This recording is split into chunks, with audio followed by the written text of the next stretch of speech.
The Holocaust, What You Didn't Know.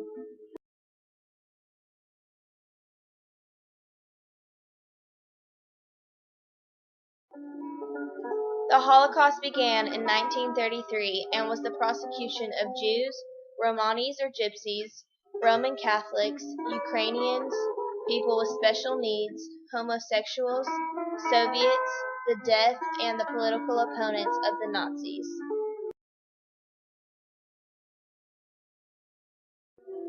The group most targeted for death was children, as they were seen as the gatekeepers of the next generation.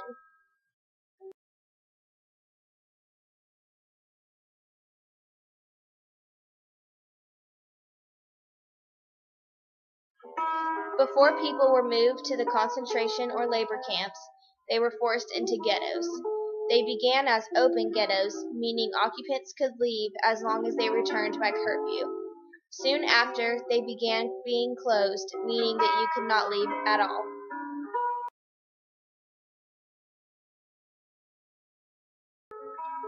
In the ghettos, there could be anywhere from 3 to 4 families per apartment.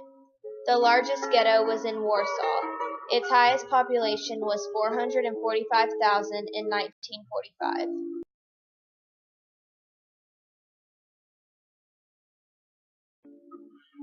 The Jews were forced to wear a yellow Star of David on their clothes, and homosexuals were made to wear a pink triangle on theirs.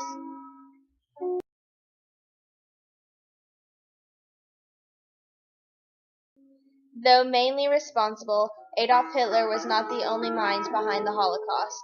Many of the heinous crimes in the camps were ideas from Heinrich Himmler.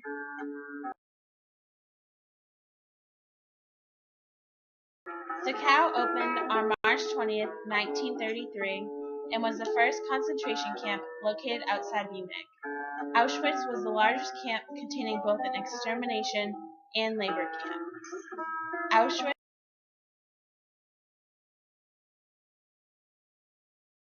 was first suggested as a site for a concentration camp for Polish prisoners because local prisons were filled to capacity. It then became the administrative center for the whole complex. Auschwitz II, also known as Birkenau, began in October 1941 to ease congestion at the main camp.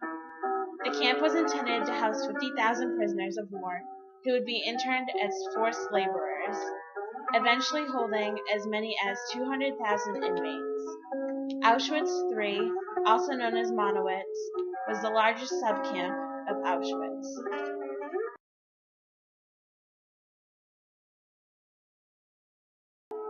A 1,000 people were deported per day to the camps.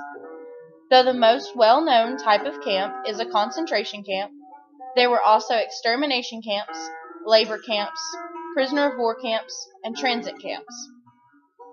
In the labor camps, the goal was to kill the prisoners off through hard labor with minimal food and sleep.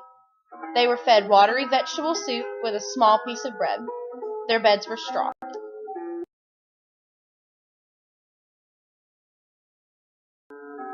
$1.1 million people were killed at Auschwitz.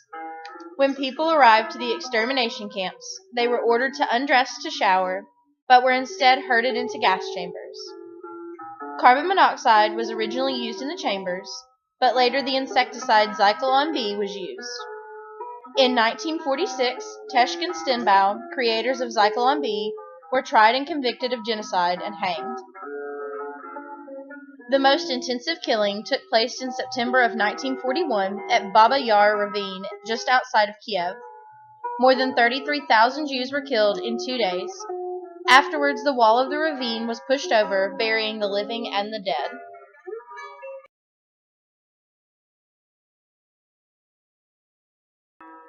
In 1945, when Anglo-American and Soviet troops entered the concentration camps, they discovered piles of corpses, bones, and human ashes.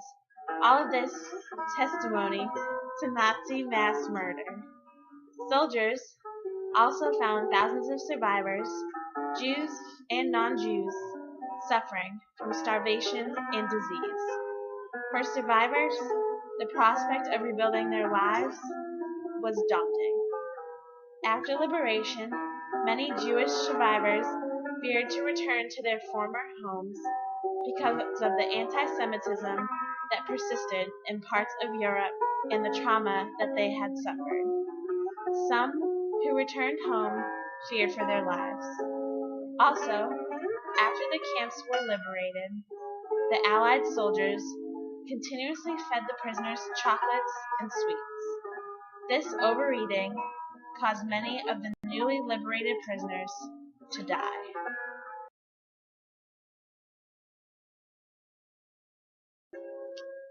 With few possibilities for emigration, tens of thousands of homeless Holocaust survivors migrated westward to other European territories liberated by the Western Allies.